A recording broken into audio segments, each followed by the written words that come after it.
आपल्या बाळासाठी आज बनवूया मुगाच्या डाळीचे वरण. त्यासाठी लागणार आहे मुगाची डाळ, कांदा, टोमॅटो, लसूण. एका कुकरमध्ये गरम पाणी ठेवून हळद टाकून डाळ वाफवून घेऊ. 3 ते 4 शिट्या होऊ दे. त्यानंतर डाळला घोटून घेऊ. गॅसवर कढई ठेवू. कढईमध्ये कढीपत्ता, चिमूटभर मोहरी, चिमूटभर जिरे, त्यानंतर 2 लसणाच्या पाकळ्या घेतलेल्या आहेत, त्यांना बारीक कापून घेतले, ते टाकून घ्यायचं. छान परतून घ्यायचं. त्यानंतर कांदा पण छान बारीक कापून घेतला आणि टोमॅटो पण छान बारीक टाकल्यानंतर चवीनुसार मीठ टाकायचं.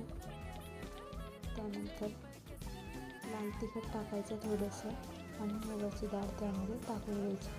तुम्हाला हवं त्या प्रमाणात तुम्ही पाणी टाकून छान उकळी येऊ द्यायची. त्यानंतर थोडी कोथिंबीर टाकायची. बघा, झालं वरण तयार.